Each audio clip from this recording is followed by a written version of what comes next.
Master Shin, welcome to the Feng Shui Society again.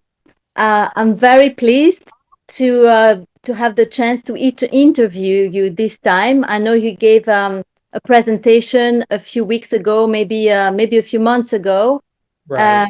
and today will be the opportunity for me and the audience to get to know you a little better as a person as well as a professional. And for the audience, I'm just going to go through a brief, your brief bio, and please correct me. But you started in the world of not you went to university as a civil engineer to get the degree in a civil engineering, and then you became an architect, and you studied with very famous people as well as interior designers. Did the Feng Shui world come later or at the same time? The feng shui world came later. Actually, it came after working in the architecture world and Yeah. the interior design. Then the feng shui kind of came soon after that. So tell me a bit about this journey, because you did you have Feng Shui from the very beginning, or you just wanted to be a plain architect and just building and designing homes and offices? My original plan was to be the usual standard architect and interior designer. Yeah. Just design beautiful spaces, buildings, homes, renovations, things like that. But in 1990, a very personal situation happened to me. A very close friend of mine died of AIDS, and then my father died a couple months later. And during this period in 1990, it was highly recommended for me to go for some energy work. And I said, "Oh, energy work." And there was a woman, Stacy, who lives on my building, and she was studying under Barbara Brennan. And I don't know whether you know about Barbara Brennan, but she was a NASA scientist who created a modality of energy healing called Hands of Light. So Stacy was one of her top students, and people around me said, you've been through a major grief, losing people who are close to you. It might be good to go to her. So I went to her, and it was very interesting feeling in the sense that I knew I had to deal with the grief, but I didn't know what to expect. And she would put her hands on me and just talk to me, or just to allow the energy to go through me. And I would just be lying on the mat, in her room, very simple. And I would do several sessions. And the interesting thing is that I observed myself. I always observe the energy of the moon, whether it's a new moon or a full moon. And full moon, as we all know, is a lot of energy. So for some reason, I always chose to have my energy sessions or these healing sessions during the peak of the full moon or around that time. And she would do these sessions, and she would just have her hands on me, on my shoulders or on my stomach. I'm fully clothed. And I would have these revelations, and I would cry or I would laugh. There's something more architecture and interior design. So then I was working freelance for an interior designer, Nina Hughes, and she printed this book to me, interior, and she says, "I feng shuied my office." And she showed me how she put her desk in the wealth and power corner. She put the receptionist, the helpful people. She put all the books in the knowledge corner. And she made sure all the tables and the desks for the people working in the office were in the commanding position. And she says, "I think you would really like this book."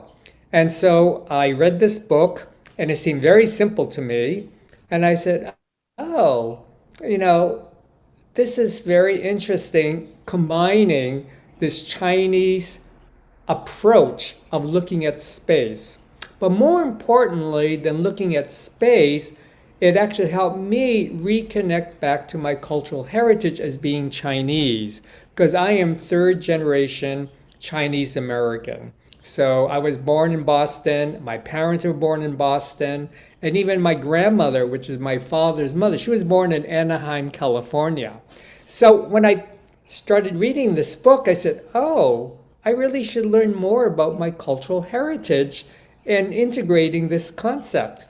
So then I started working, doing, teaching interior design, and one of the projects that came up was the School of Visual Arts, and they needed to redesign their lobby. And I said, hey, what if I used Feng Shui to help them redesign their lobby? Were And they they said, receptive? yes, it was built. And they Okay, were very receptive, and it was built, and I even did a blessing ceremony at the end of it. This is like 1991, and then I said, "Oh, this is kind of interesting." And then, of course, I looked at my own apartment and how I feng shui my own apartment. I had my home office at that time, and looking at the placement of the objects and what did it really mean. And then at the same time, I said, it's always good, to expand our practice. And so I said, I think I'll put it at the put an advertisement in the newspaper. And also, what came to me was my logo for my company. And my logo was a very simple logo. It was an octagon with little dots, and in the center was a yin yang sign. And I called myself Space Alignment. And I put it in the local newspaper. This is back in 1991, 1991, 1992. And I put down space alignment, feng shui design, and I do interiors or architecture. And then I got a phone call. And of course, we want phone calls, but this is when a woman said, I saw your ad about feng shui. I would love for you to do the feng shui in my apartment. And I have to say, this is my first paid consultation. And I think I only charged like $45 for the session because I didn't know what to charge. And I was like, okay. And I have to admit, I was sweating bullets going to her apartment. It was a simple studio apartment right here on the east side in New York City. But as soon as I walked into the apartment, it just seemed so clear from a feng shui perspective where to place things. And I used this Bagua diagram, and I said, oh, I think you need to place your bed in the more commanding position. I think you need to place your desk in this position to help you enhance your career. Anyway, it was just very simple things. It's just a studio apartment, and I did a little drawing sketch and the reasons why to move things. And I brought my measuring tape because as a designer, you want to make sure that things really can fit, from a practical standpoint. And a couple of weeks later, she calls me back. Mr. Chin, you changed my life. And I said, oh, I'm so happy that I helped you. And I hung up the phone and I said, what did I really do? I mean, I was just following this book and following the guidelines, but it was the way she said to me that I changed her life. So then at that point, I said, I think I really need to study feng shui from the proper teacher. So the back of the book from Sarah Rosbeck was the connection to Professor Lin Yun, who was out in Berkeley, California. So I called up the temple in Berkeley, California, and they said, oh, you're on the East Coast. You don't have to come here to California because Professor Lin Yun is going to be teaching at Harvard University up in Boston. And I said, oh, that's nice. And, it's like very soon, a couple of months or something like that. So I said, I'll definitely do that. And, since my hometown is close to Boston, it's actually in Arlington, Massachusetts, it's 15 minutes away from Harvard University. So I'll go home, stay at my mom's place, and I'll take the workshop with Professor Lin Yun. I didn't know that Feng Shui was taught at Harvard. Well, actually, it was not. Harvard University was the location that was chosen by the people surrounding Professor Lin Yun. So they were able to rent out the Harvard Divinity School because it had a small amphitheater.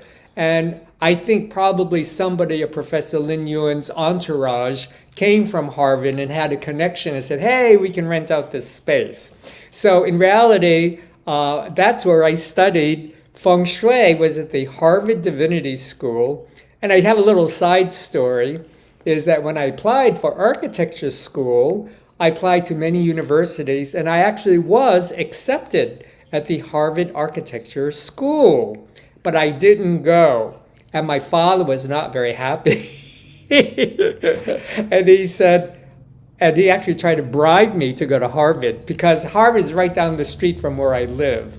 And the reason why I chose not to go to Harvard was because it's too close to home. I really wanted to feel to have, get away from the family.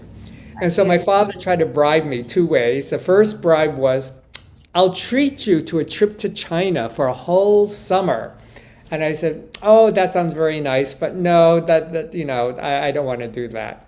And the ultimate bribe from my father is, well, you can get your own apartment in Cambridge, right next to Harvard University, so you could be away from home. And I said, no, I don't think I want to do that. It was still too close to home. And then I actually got accepted at different schools, and the school that I chose was the University of Pennsylvania in Philadelphia, which is 7 hours away from Boston. Anyway, That's so I, a lot. so that's where I went, was the University of Pennsylvania. And actually, there happened to be an article, an editorial in the Boston Globe. It's like a major newspaper. And my father loves to read the Boston Globe every night.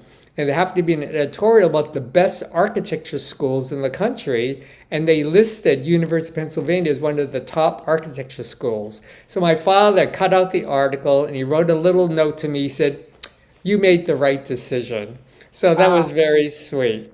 Anyway, but going back to Professor Lin Yun, I think it's kind of ironic that I ended up going to Harvard Divinity School to study Feng Shui. And Professor Lin Yun taught at Harvard, oh, probably for a couple years. Not, it's like, once every 4 or 5 months, but, that's where I went. So and my experience with Professor Lin Yun was very interesting. I went to the first workshops. It was mainly Chinese people that attended. There were some Westerners. And Professor Lin Yun only spoke in Chinese, in this beautiful Mandarin, but he always had a translator. And so the people who saw me at the workshop, they came up to me and said, oh, you're the feng shui guy from New York City. And I said, no, no, no, no, no. This is my first time taking workshops here. So That's this is 1991, 1992, taking workshops with Professor Lin Yun. And then, which I really enjoyed. And then I also continued my studies and I saw there was a China tour of Feng Shui hosted by Howard Choi and Roger Green. This is in 1996. And I said, oh, I really want to go on that tour. So I went on that tour, and that really opened up the doors for me in teaching Feng Shui all around the world. Because there were, I think, 30 or 40 people on that trip. And I met people, I met Gina Lesenby from the UK, and Christian Kerkew, many people from the UK was on that trip, and then of course Carlos from Brazil. He invited me to teach in Brazil. So anyway, but I was very blessed, I feel, in starting my feng shui studies with these teachers.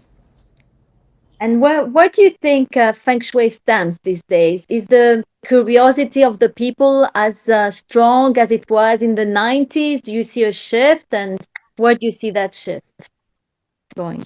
Um, I think feng shui, I think, is considered something of um, an art or a science, but it's not fully embraced. I feel, by the design community, the architect. I think they use it as a marketing tool to try to, to welcome, people who might be interested in that feng shui. And I think there are a lot of people who are open to these ideas, but I just see it, they just use it as a marketing tool. I hope, however, it's still out there. I mean, there's still a lot of companies who integrate feng shui as part of the design.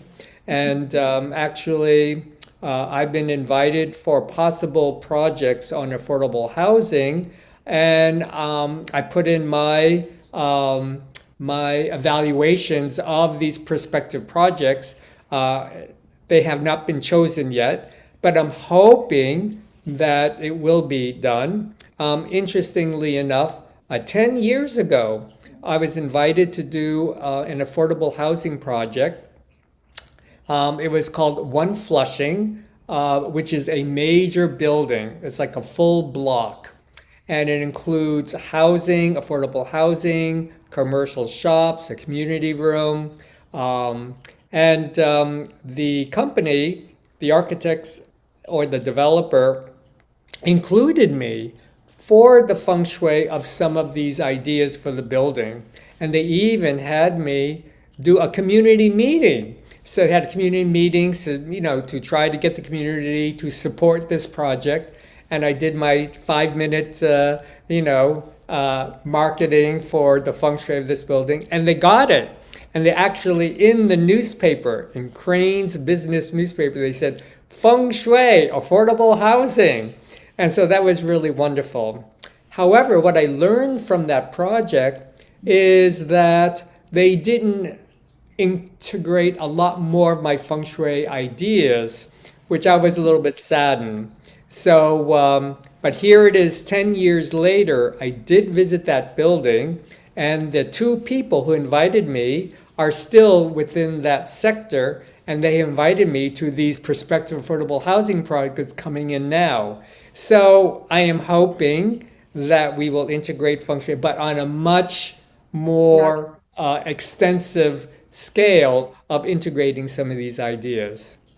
okay. Best of luck. I wish that, yeah, so that the uh, the feng shui and what it means takes a bigger place in people's life, I suppose. Right. And also, I think there's also a cultural aspect. I think, if you're in Singapore, Hong Kong, or in China, Yeah. well, I don't know about China, but I think the feng shui would be much more, integrated or welcome as part of the design. I think here in the United States, I think it's still something that, we'll think about it, but it's not as embraced as the Eastern culture. Yes, I see that.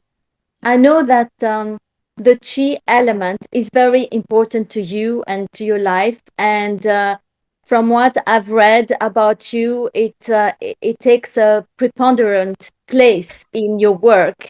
And perhaps it's the number one thing that you will focus on when designing spaces or homes, or even instinctively when you enter into a home, you sense the chi, and this is the first thing that you're trying to have a sense of.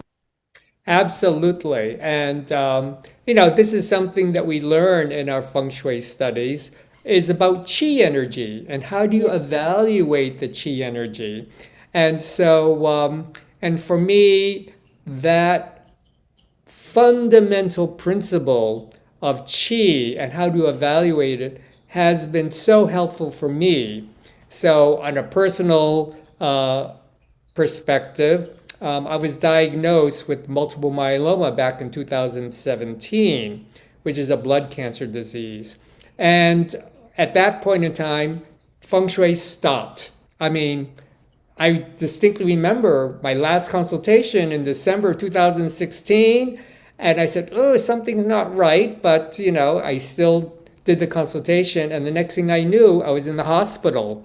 And at that time, unfortunately, there were fractures in my lower spine. I shrank from 5'8" to 5'2". I was, had a lot of treatments, and feng shui was out the window, I have to admit. But somewhere was that little kernel within me. It was like, and I did ask actually a lot of the feng shui teachers. I said, why did this happen to me?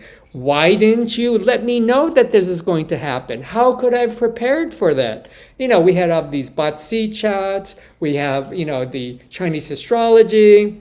Yeah. I took all these courses and we looked at my chart. Nobody ever said that anything would be coming, to happen to me. So anyway, I just kind of put that out because I thought it was kind of very interesting because I think a lot of people tend to think that feng shui is a very predictive. In a way, it is predictive, to predict our future. But I think there are a lot of things that you can't predict. It's very intangible. It's just life. And but somehow in me, that little chi ball was still integrated in me. And let me just share this story. The space that I'm in right now, I call it my blue zone. And if you know about the blue zone, this is a zone where different parts of the world people live the longest. And so I call this the blue zone. And back in 2017, I literally just signed the lease on this beautiful space. And I had a blessing ceremony here on the day of the lease started, but I was literally climbing up the stairs and I saw myself as like the monk climbing up to my temple so I could ring my bells. Um, but I saw this space as my healing space. This is a space for me to look forward to. And then my wife and I, we have a funny little joke where one of the pieces in this space is a beautiful tapestry, a quilt called Faces. And Heather and I saw this piece many years ago at an artist studio upstate New York, and we really liked it. So when we got this third floor space, we said, we have to get this quilt. And so to me, this was my feng shui transcendental solution. If I have this quilt here in this space, it will help me heal, it will help me. And the quilt represents faces of all these helpful people, teachers, mentors. And it helped that artist because she had cancer. And she gifted us the quilt, and it came to us on the day it came back from the hospital, which was really quite surprising and very grateful, to the artists who give us this quilt. Anyway, but the reason why I point that out is talk about the chi energy. I was using my mind to focus on an object, which is the quilt, put into a space which feels that this space is my healing space, and I've now dubbed it the blue zone. And here it is 8 years later, I am now enjoying this space. And talk about good feng shui. It's across the street from where I live. So it's a great commute. and Oh, sure. also Yes. Although and also some people would say that they would like a bit farther than home, oh, that Maybe is spend your true. mind since your studies, your studying time, being away from the parents, but seems like you really want to be not too far from home now. Well, obviously it was, talk about coincidence or synchronicity, right? Talk about the chi energy. But the blue zone that you named your healing center, is it also because of the location, or is it something that is meaningful to you? It's really more meaningful for me. Okay. It's not Okay. just because of the location. It's much more meaningful for me because so talk about our chi energy. If we Yes. follow the chi of being very positive or being that this is the healing space, so therefore that will help reduce the stress within myself and helps my body heal even better or creates more clarity. And this building, it's a landmark building, and it's owned by the Lithuanian Alliance of America. And they've really embraced me and Heather to be part of the building. So talk about another element of chi. It's the chi of love, the chi of support. And when I just signed a 2-year lease in 2017, and when this happened to me, I only came up to this space only that one time in 2017. It was at Chinese New Year to bless the space. But the owners of the building said, if you need to break your lease, it's okay. We're not going to hold you. So, talk about that support. And also, we were very grateful that we didn't have to stress about what to do. So that really helped, the healing process, knowing that, I could come back. Yes. And now just to be a bit more technical, also from what I've read and watched on how you work on projects, I see that you use a lot the bagua, the intentional bagua, and not and that's maybe where your intention is mostly, rather than, let's say, the compass tool in Feng Shui. Do you do you think that for you it's as powerful, it just works as well for you, and that's how your technique developed, just based Uh, on your on the That background? is true. Yeah. So, yes, even though I've studied the compass, I've Yes. studied, the eight mansions, I've studied many different modalities of feng shui, Yes. and somehow the bagua, and also I integrate the nine-star key as kind of like, and of course, the most important is the five elements. If I Yes. use those three templates and I combine it together, it's been very helpful for me to evaluate, assess the chi, but maybe more importantly, is to how do you convey chi energy to the average Western person? And you can talk about the compass, you can talk about the directions, you can talk about, but They sometimes it's a wouldn't bit. know, right? They wouldn't know. You do your. I Yes. mean, I mean, to them, it's like you're being the doctor, and you need all these chemical, connections to make sure that you're taking care of. But they don't really care about that. All they want to know is what is the magic pill to make sure that my space feels good, or I can create more money, or my relationship is enhanced. That's what they really care about. And yes, maybe some people get tied up in terms of the directions or whatever. But for me, is really connecting to each person's chi energy and what do they really feel. And if I can help them really feel and understand that, that is to me is feng shui. I mean, that is really understanding the energy. And sometimes in some consultations, I would literally move some pieces of furniture on the spot, or just move the desk, or if not move the desk, but move the chair. Let's sit over here. And how does that feel for you? And also, you can experiment. It's not in concrete that we're building your space to be in the commanding position. And so, I just want people to. I'm helping people open up their minds or open their perspective of looking at a different situation, but we are planting, these intentions as part of the design of this space or their life. Totally, yes. I love how you analyze, the energies of the space, because after all, that's what Feng Shui is, right? It's the space alignment and bringing the harmony. That's right. And also, we live in different parts of the world.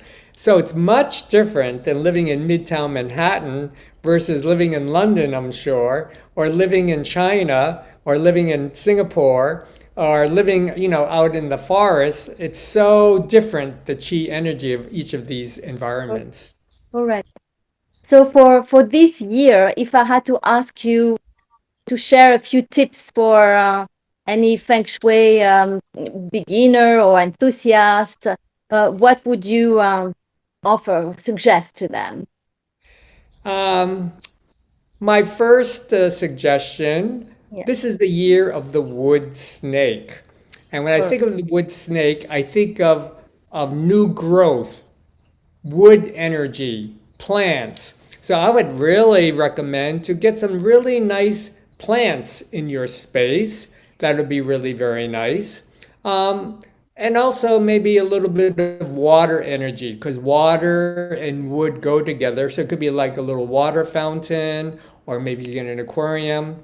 Um, but more importantly, Any I would placement for that, or doesn't matter? in my opinion, it does not matter. In my opinion, it could be anywhere in your space that feels good for you. And also, um, I would like to propose for each person to create like a quiet place, a beautiful quiet place. It could be a reading nook, it could be sitting at the fireplace, but some place we can quiet your mind, or maybe just sitting at the beautiful bay window, or just taking a walk out to the beach and just take some quiet time for yourself.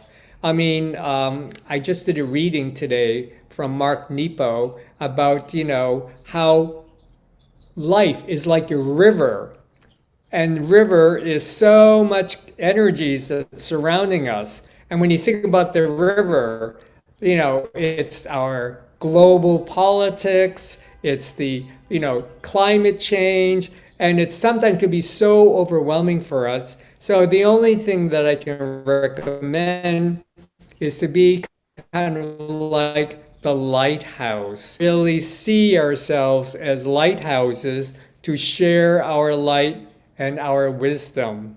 And so to but remain grounded within ourselves to Mother Earth. So we have a very beautiful connection of heaven, humanity, and earth. So I would really recommend having like a beautiful place that you go to. Maybe if it's not in your home, just to go outside, which is very easy, and just to kind of really quiet your mind, at least for, whatever time that feels good for you, just to kind of clear our mind, clear our thoughts, so then they'll reduce the tension and stress within ourselves. That's beautiful. I noticed that you start also every session with a gentle meditation, and you probably finish in that matter as in that manner as Oh, well. that is true. So, Yes. when you're ready, we can close with a little meditation at the end. Sure. I also wanted to tell the audience that you're also an author, that you published a book on Feng Shui called Feng Shui Revealed a few That is years back. correct. Yes. That that book was published back in 1998. I can't believe it. And I understand that you're in the process of writing your. Of my memoir, I'm still writing about it. I found out that I have an ancestral home in Guangzhou in China. And this home is a very special place. And I really want to write about that. And also, I want to write about how that feng shui of that home has integrated in my life here, in Western, New York City. And I also write blogs for curetoday.com on my myeloma journey. So one of these days it'll come out.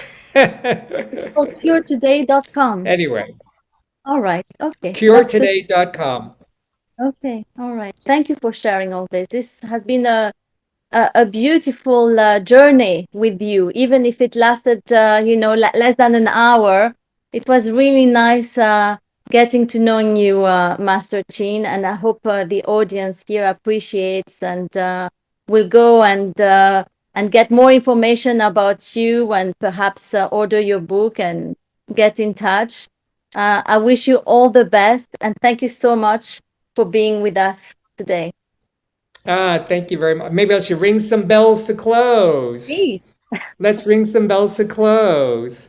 So everyone just kind of relax, put your feet on the floor, breathe.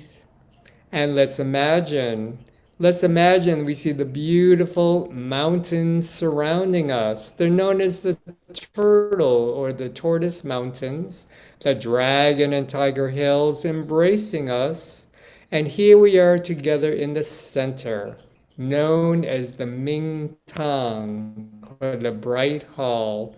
just welcoming all of the positive universal chi energies into our sacred space. And we like to close our time together with the ringing of the bells.